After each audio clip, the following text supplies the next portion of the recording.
Hey guys, so I am currently on my floor, as you can see. Excuse the comfy wardrobe. It is freezing here. It snowed this morning a little bit, and we're still trying to cut back on the heat build, so it's been a little difficult. So I'm like, being cute is not functional right now. Anyways, so beside me you see this suitcase. This is the suitcase that has all of the books that I brought from my parents' house in it. And I know that I have been talking to you guys time and time again about going through it and finally, hopefully getting rid of them, or most of them, or something. You guys have had great feedback on one of my more recent minimalism videos. I was talking about how it was difficult for me. Someone had said how I can always like copy and print like the covers, make a collage or something to kind of have the memory, which I thought was a cute idea. I thought, oh, that's a lot of ink is the only downside of that, but it is a cute idea. And then somebody else, I forget, oh no, I can't remember right now, but somebody else has had a really good idea as well, so I apologize for forgetting. Anyways, so I'm just gonna go through it with you guys, and we're gonna see where this leads. I did, an update for you, I did ask for an e-reader for Christmas. I asked for the Kindle Paperwhite. I was going between that and the Nook Glow Light Plus, I think is what it was called. I'm a newbie to e-readers. My sister knows more about them, so I was talking to her about them, and I chose Kindle because I was like, it seems to be the better fit for me. Oh God. Here's my Makeup Artist magazine.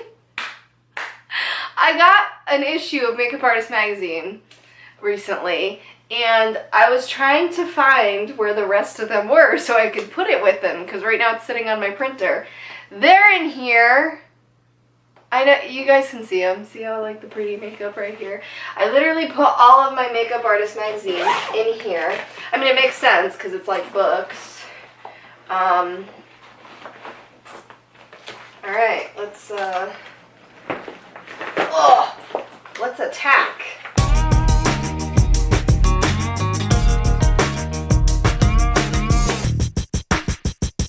Alright. This is how many Makeup Artist magazines I have. I have been receiving this in the mail since I think I first became certified, and that was in 2010. I became inspired by them, and the covers are my favorite part, actually. I love the different covers I get. I always go for the beauty cover, but wow, that's a lot of magazines. That's very heavy. It took me like 6 piles to get it out of there. So it's one of those things that I'm like, ugh, it's adding up, guys. It's a huge stack. I mean, I don't know what to do with it anymore, and I know they have the digital version. My thing is, I can now transition into an e-reader. However, with magazines like this, I don't know, I feel like it's kind of a waste getting the digital subscription, because when you do that, doesn't it go away when you don't have it anymore? Maybe I'm wrong.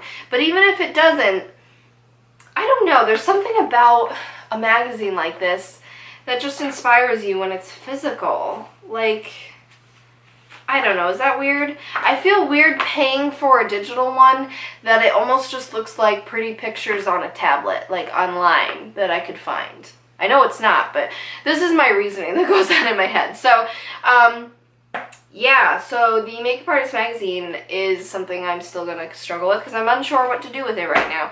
I'm wondering if, I don't know, I'm wondering if I should tear off every cover because I like the covers.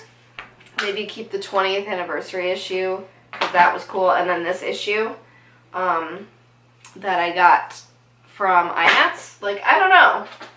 How do I make this work, guys? I love hearing your feedback, so give me comments on how to make the magazine kind of situation work. Anyways, onto the actual book part. These are all the books that I have, and would you believe it if I told you that not only did I get rid of maybe half my collection before moving, so it's not even here, but at the same time, a lot of children's books that I still own. I left in my parents' house. I left children's stuff over there. I was like, oh, I want to give this to my future kid, but I don't have room for it in my house, so can I leave it here? And they were cool with it. So that's kind of how that went. So this is what I have. Brain on Fire. This was a cool one. This is about a girl who, oh, I have the receipt still. From Barnes & Noble on November 23rd, 2012. Oh, I remember that. That was Black Friday in 2012 when I went shopping with my sister. Really cool book about, oh, what disease did she have? I don't remember, but I related with her so much because I love the books that I can relate to, like, illness-wise, because I've grown up and had a lot of illnesses growing up, and, like, this one I can relate on, like, a migraine level and a debilitating state level, you know, like, it was very interesting, and I learned a lot. I thought it was very intriguing, so, like, that's kind of that book, and then I have books like The Other Life, and this was cool. It's just kind of a cool journey down what would happen if you chose something differently.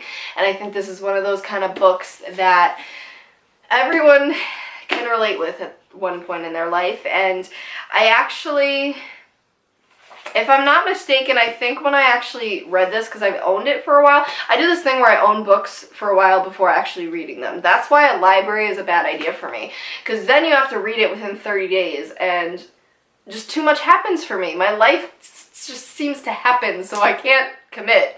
But I think actually the time I read this, I think was after the breakup.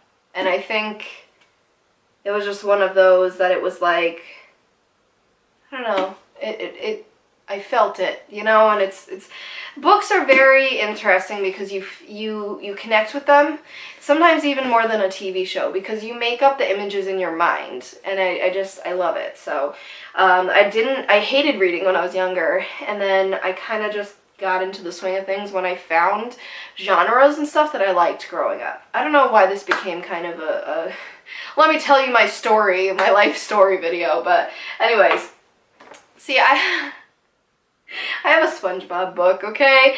I got rid of all of these comic-y books, like the Avril Lavigne series that I loved, and like different stuff, but for some reason SpongeBob's my boo. Like, how do I get rid of him? Ooh, hashtag girl boss.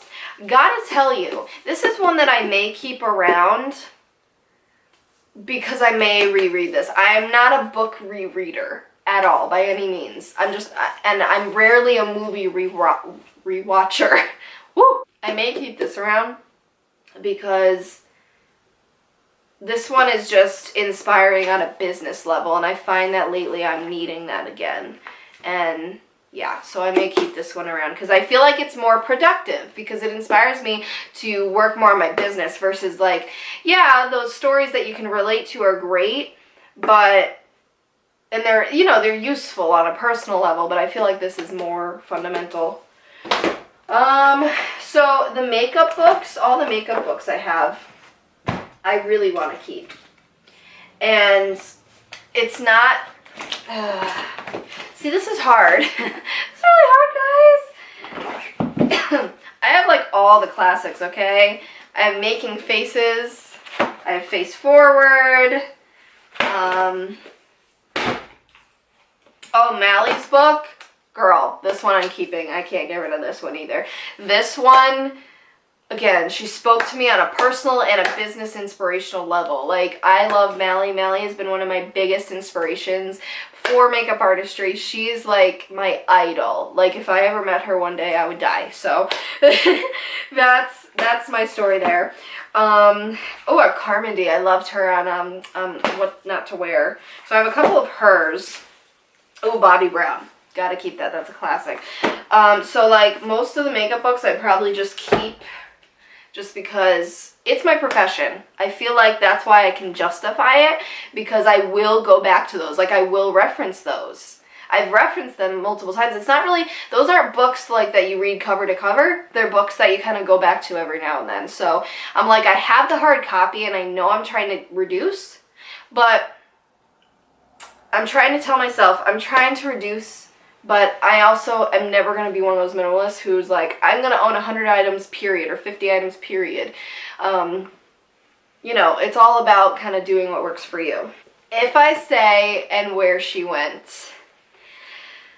So, If I Stay I actually got from Eiley, which is kind of funny because now she's a minimalist.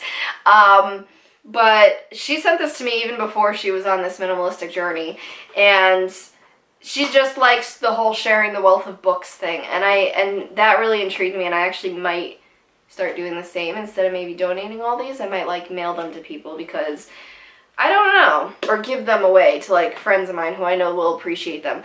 So If I Stay was amazing. If you guys have seen the movie, it was pretty accurate, but of course it just was not as good as the book. However, it left me wanting to see where she went in the movies, and it still is not around. And let me tell you, If I Stay was I think the only movie I've ever been to a midnight premiere for. That's how you know it's hardcore. So, I'm hoping they come out with Where She Went, but I kind of doubt it because it's been a good amount of years. Probably at least like 4.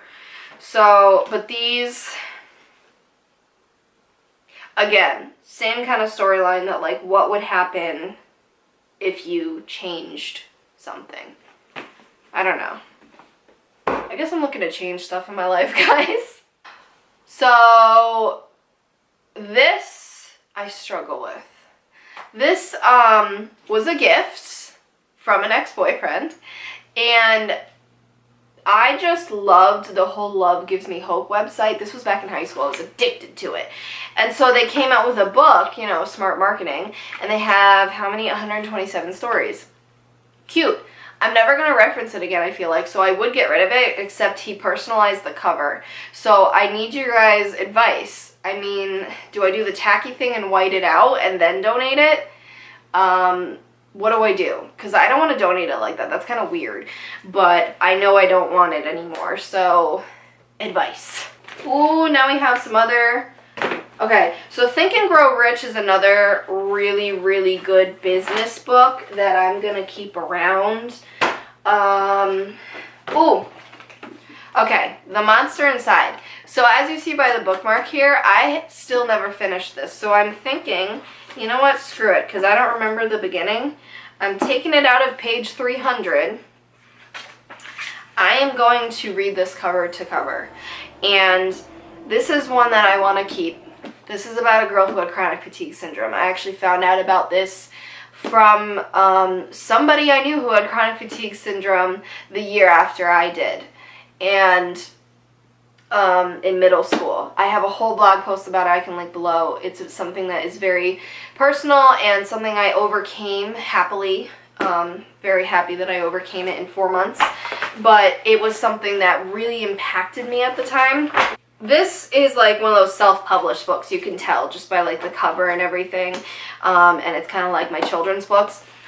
So first of all, I don't even know if there's an e-reader version, but this is one that, again, I want to read cover to cover because I can't believe I never finished it. But it's so near and dear to me because that was a very personal hardship to get over, and it was one of those things that you never hear about a lot of people with that syndrome. So, yeah, this one I'm keeping. Alright, basically, I mean, everything else, I like these books. There's a few books in here I still haven't read all the way. The Untethered Soul, I kind of stopped reading at chapter 6. So I'm wondering, should I try and finish it, or am I just too bored to finish it? I kind of got to determine that. This Mother and Me book. So this was a guy who was in Warsaw in 1939. It's kind of a cool historical book, but what's cooler to me is he signed it. So he came to our public library in 2008. It's even dated. And so this is one of those mementos that like me and my sister would go to the library a few times and just got like signed stuff, and it was cool. I did get rid of like these pictures, just flyers that the creator of Gilmore Girls was there and she signed, but like which now I'm like, ooh, would that have been worth some money now that they're coming back? Anyways, I got rid of them because that was just a piece of paper, but this is an actual book, so I never read it. So yeah, it's funny because now that I've moved, I'm looking at a lot of these and I'm like, why do I have these? I'm going to get rid of these. Like, it's not even that hard for me right now. I'm going to write down certain titles, like The Other Side and Brain on Fire and others that I haven't showed you.